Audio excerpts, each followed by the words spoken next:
Hey guys, welcome back to my channel. Thank you so much for watching today's video. So I don't know if this is the first or second video that I'm uploading where I'm filming in my new space. Everything kind of looks the same because I used all of the same decor and furniture, but I am in a new house because we moved recently. So I wanted to set up my space, start filming again, and I'm excited. We do get a lot of natural light in our new house, which I have been loving so much. And I do plan on filming with natural light more often. I just feel like it's really beautiful.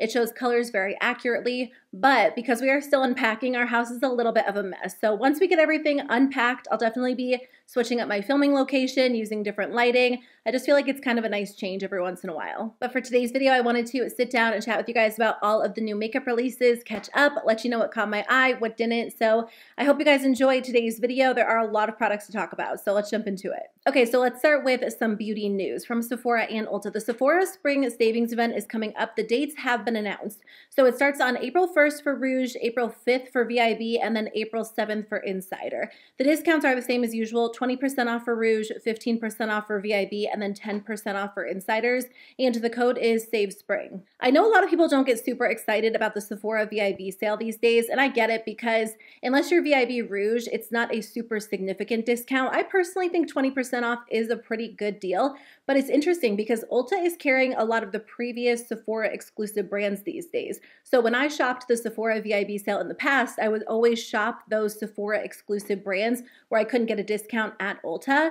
But it's becoming like a lower and lower amount of brands that are truly Sephora exclusives. I usually use the VIB sale as a chance to restock on products I would have paid full price for within the next few months, or as a chance to purchase like a couple of new products for a discounted price. Specifically, I want to try the new Makeup by Mario Moisture Glow lipsticks. I tried to buy one of those the other day and I was going to buy it for full price, but they were all sold out. I think they sold out really quickly. So that is one product I do plan on trying, but other than that, I probably won't buy too many things. I do need to repurchase a couple of skincare products, a few hair care products, but I just wanted to mention that it is coming up. That way, if you're planning on placing an order soon, maybe you can hold off and get a little bit of a discount. I also wanted to mention that Ulta's 21 Days of Beauty is coming up. It starts on March 13th, which is right around the corner. So I haven't actually seen a sneak peek or any of the products that are going to be on sale. I'm sure we'll see that over the next few days because March 13th is already, is it next week already? It is, it's next weekend. So this sale is coming up quickly. I don't know why, but I feel like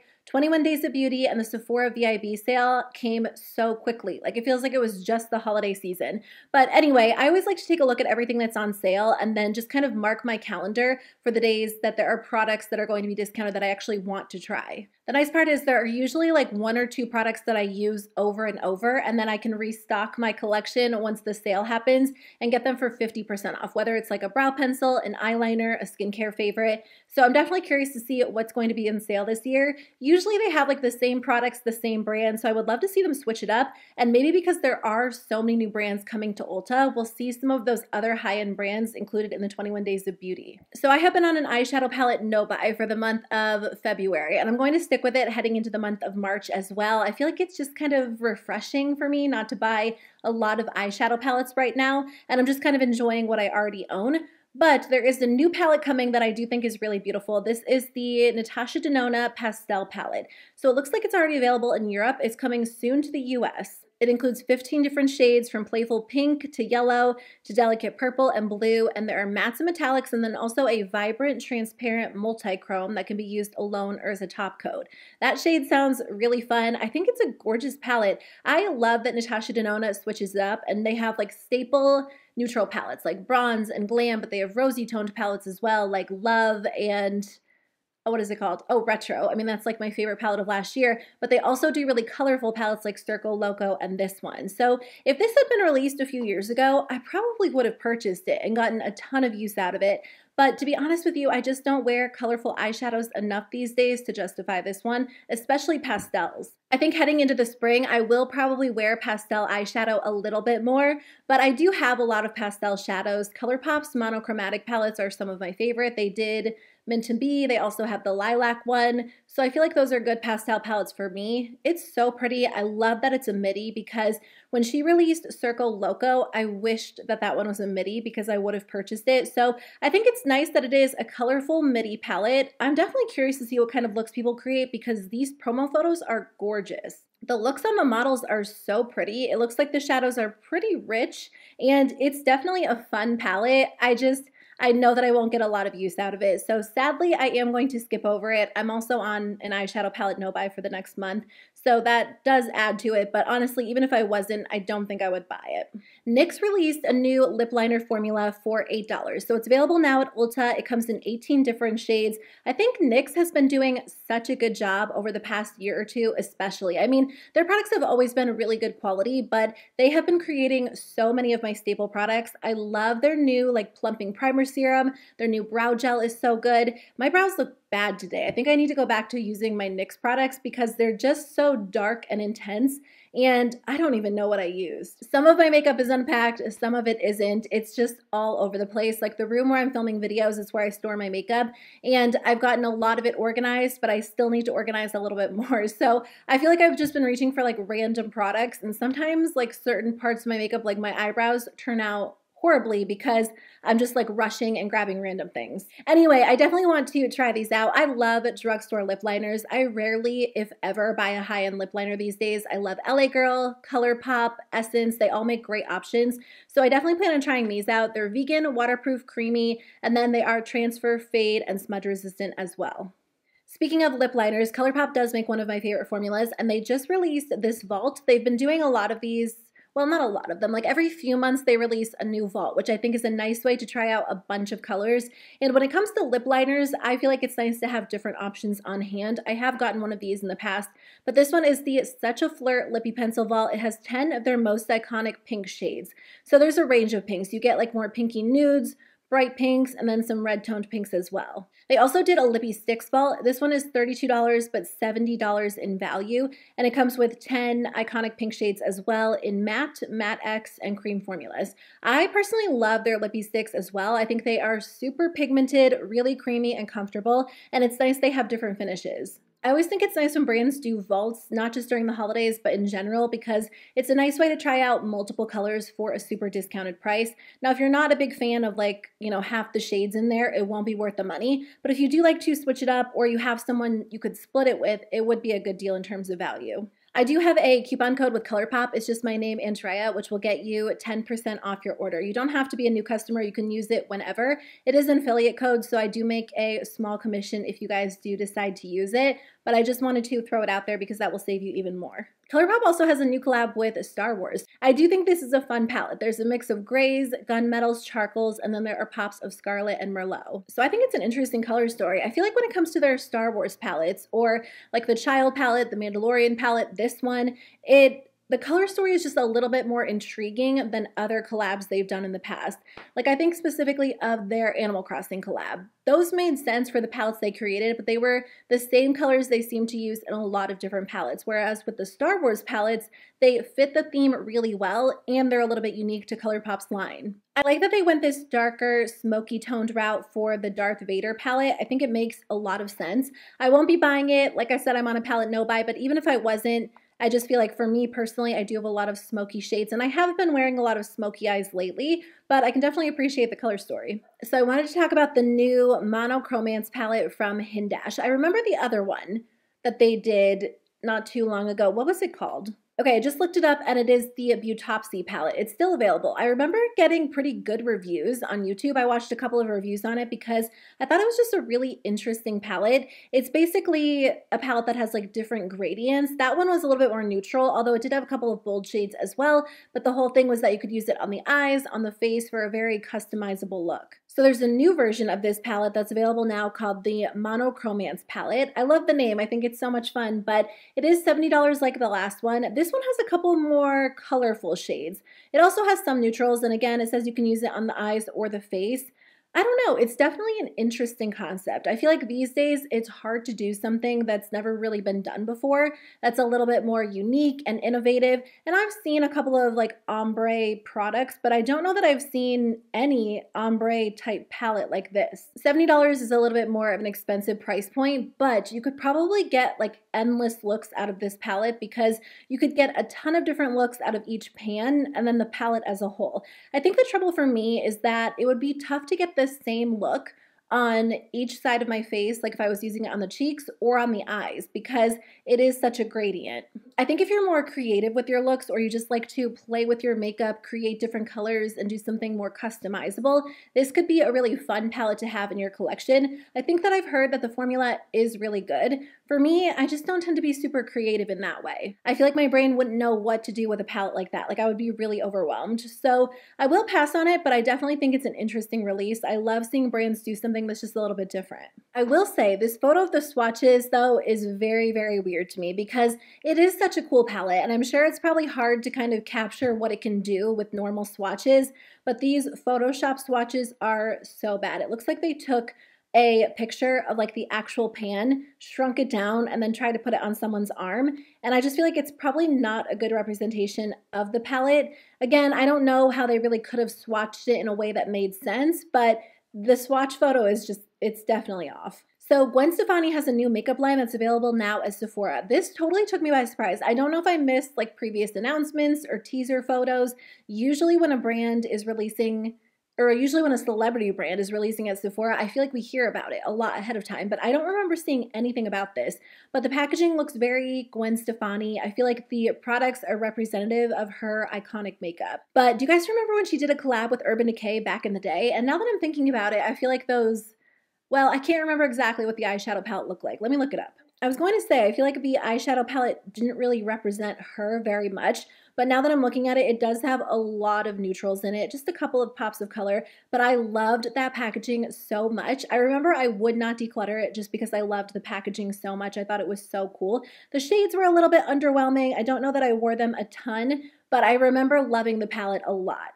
Anyway, I guess now she has her own line. So these products are available now on Sephora's website. There is a liquid lipstick for $24, 2 regular lipsticks in 2 different finishes for $26 each. And all of them are in like her iconic red shade of lipstick. And then there are 2 pencil liners for $21 each, 2 different brow pencils, like 2 different types for $24 each, a face oil for $48, and then 4 different eyeshadow quads for $28.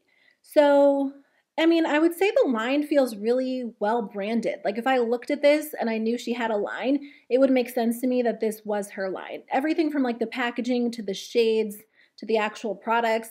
I can't say it particularly like pulls me in and makes me want to buy the products, because I do feel like I have similar products in my collection already. And I think Gwen Stefani is super cool. I love her makeup, but I'm not like a die-hard Gwen Stefani fan, so I wouldn't buy it for that reason. I don't know, I might try something at some point. We'll definitely see what they release in the future, but so far I feel like it looks like a pretty cool line. I know a lot of people are over celebrities releasing makeup lines, because it feels like every time you turn around there's a new celebrity making some sort of makeup line, and I get it to some point, or to some extent, but I also feel like, what's the harm? Because at this point, the makeup market is already so oversaturated. So if it's not a celebrity creating a brand, it will be another brand creating a brand, or a sub-brand. So I feel like when there are new brands, especially new brands at like Sephora, it kind of causes the other brands to maybe think about stepping it up, improving their quality, improving their shade range. So for me, I feel like it makes sense. I'm all for it, but I can kind of see how people are annoyed at the fact that every time you turn around there's a new brand,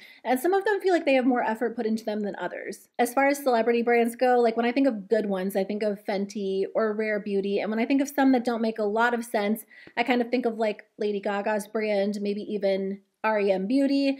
I don't know. So I feel like some celebrities do it really well, some don't, but I think this line looks like it could be good. There aren't a ton of products available yet, but we'll see. A few new lip products I wanted to share. Tower 28 has a new Shine On Milky Lip Jelly Gloss in the shade Pistachio, which is a semi-sheer milky nude pink. It's a really pretty color. I love this formula. I'm wearing one today. This one is in the shade Chestnut, which was actually a holiday release, but I do have Almond or Cashew, one of those. I have a couple of like the brighter bold shades. I love this lip gloss formula.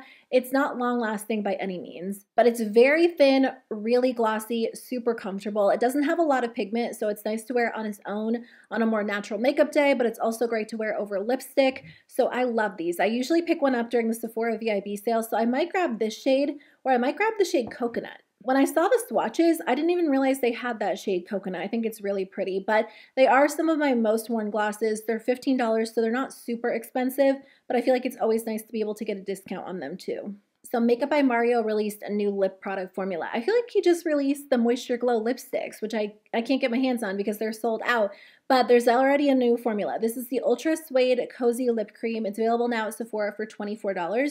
There are 3 different shades. So it's a satin matte lip cream that cushions lips comfortably with one swipe color while blurring and smoothing. It kind of sounds like the NYX soft matte lip creams, which I did like back in the day. I don't know, I'm personally just not into like any sort of liquid lipstick these days. If I do wear lipstick, it's usually like a traditional bullet lipstick, but most of the time I just reach for like lip liner and lip gloss or a lip oil, not typically any sort of like lipstick. So I don't plan on picking these up. I'm kind of surprised they released these after they just released the Moisture Glow lipsticks. The Moisture Glow lipsticks feel very trendy. Like everybody wants very glossy, comfortable lipsticks these days. Not everyone. I know a lot of people do like liquid lipsticks, so maybe that's why they released these.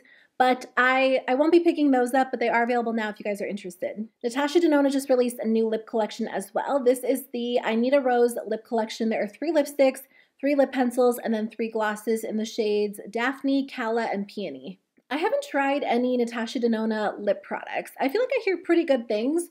What do you guys think? What would you compare them to? I just don't buy a ton of high-end lip products these days. I will splurge on some formulas, usually like a lip gloss, but the lipsticks are $25. It does say it's a brand new formula that's full coverage, gel-based, and voluptuous. It's supposed to define, condition, it's lightweight, creamy. I mean, all lip product descriptions pull me in because they always sound so good. I feel like it just kind of comes down to the color at this point. The lip pencils are $22, and then the glosses are $26. I don't know. I think I'll skip over this collection as a whole. I just feel like when it comes to Natasha Denona, if I purchase something, I typically want it to be an eyeshadow palette. I do like some of her cheek products. I'm wearing one of her highlights today, but I feel like in general, it's just her eyeshadow palettes that I'm the most interested in, so I won't be buying these. So Ace Beauty released new lip products. I'm on the website because I wanted to check out the prices. I am definitely curious to try out more products from this brand. I love their eyeshadows. They're super rich, really pigmented, so they have these new lip products. The packaging is gorgeous. This is called the Perfect Pout Lip Collection. There are 7 liquid lipsticks, 5 regular lipsticks, 3 lip glosses, 4 lip liners, and then a lip oil as well. So it looks like the liquid lipsticks are $16, the lip liners are $12, the glosses are $16, and then the lipsticks are $15. I think they look really nice. I didn't realize they didn't have any lipsticks before now, but I'm a little bit newer to the brand. Like I think I first tried their products when they came in a BoxyCharm back in the day, and that's when I really just fell in love with their eyeshadow formula. And then recently they did send me a couple of new palettes, I think before the holiday season. So I've been playing around with them and their formula is just really, really good. So I would love to try some of their lip products. I'll probably skip the liquid lipsticks. I'll probably try like one of their glosses, one of their lip liners, and then maybe one of their regular lipsticks as well. And I'll definitely let you guys know what I think. Glow Recipe has a new sunscreen. This is their Watermelon Glow Niacinamide Sunscreen SPF 50. It retails for $34. It is a gentle chemical and mineral sunscreen that's supposed to hydrate the skin, boost glow, and then visibly even your skin tone over time. It sounds really nice. I like their Watermelon Glow line a lot, and it looks like it's getting pretty good reviews on Sephora's website. Right now, I'm really loving the Dermalogica Matte Sunscreen when I want more of a matte formula, and then the Tula Protect and Glow has been my go-to for, I think, like a year at this point when I want a really glowy sunscreen. I feel like I'm pretty set for now. When I do run out of those, I might try this one because I do have really good luck with Glow Recipe products in general, and I really like their Watermelon Glow line. It is very watermelon scented, but the products do seem to work well for my skin. My skin is going through it right now. I think it's just like the stress of moving is causing my skin to freak out, and I am using some really good skincare products that seem to be helping, but for a while there, I just, every day, it was just breaking out more and more, and I feel like, you know, you think like once you're out of your teen years, your skin is just going to calm down, and that is not the case. So Beauty Bay just released a bunch of new eyeshadow palettes. I keep saying that I want to try one of their palettes, and I will try one at some point during 2022, but I do think this is a really cool release. So what's interesting about this one is they did 3 main color stories, green, blue, and berry, but within each color story, they have different sized palettes. So for the green palettes, there's a 42 pan palette, a 16 pan palette, and then a 9 pan palette. It's the same with blue, and then for berry, there's a 16 pan palette and a 9 pan palette. I think that's so fun because for people who might not want like a super large palette, the 9-pan palette might be a great option. But for someone who wants a lot of variety, they might prefer the 42-pan palette. So I think that's a really cool release. I don't know that I've really seen a brand do that. I've seen brands release like mini palettes later on, but I like the idea of releasing them at the same time. A ton of you guys left me a Beauty Bay palette recommendations, so I definitely plan on trying one. Again, at some point in 2022, I'm on a no-buy for now when it comes to palettes, but I've heard really good things about their formula. Let's finish up with this. Danessa Myricks has a new collection called the Yummy Skin Collection, and it will be available on March 8th. So there's a Yummy Skin Glow Serum for $34, which can be used as a liquid highlighter or a primer. And then there's also a Yummy Skin Serum Foundation. So it has buildable medium coverage in 26 shades with 4 different undertones: pink, gold, neutral, and warm. It's made with hyaluronic acid, squalene. It has refillable packaging, which is really cool. I've noticed that a lot of brands seem to be doing that lately. I guess I don't know if I would say a lot of brands, but more and more brands, which I think is always nice to see. I feel like there have been so many new complexion releases lately, and a lot of foundations are like medium coverage, more natural, more glowy. They sound so nice, but I don't know what it is. Like, glowy products just don't always last on my skin. I have been using the Flower Beauty Light Illusion foundation a lot lately, and I've been loving that one so much. Today I mixed it with the Catrice foundation, and I feel like that is the perfect combination because it stays in place well, but it looks a little bit more glowy. I feel like I can do glowy primers, glowy cheek products, but glowy foundations are a little bit more difficult for me. I still love to try them because I want to find some that work well for me, but I don't know, I feel like this one might be a little bit too much for my oily skin. So if you have normal or dry skin, or you just like super glowy foundations, it might be a good formula for you. Okay guys, that is everything that I have for you in today's video. Thank you so much for watching. I hope that you guys are doing well. I hope that you have a great rest of your day. I do have a new video going up on my channel where I'm testing out some new makeup I recently picked up, or it might already be up on my channel. I'm not sure which order these videos are going up in. So if it is available, I'll link it right here on the side. If not, I'll put some other recent videos right here. But thank you so much for watching. I'll see you guys very soon with a new video. Bye.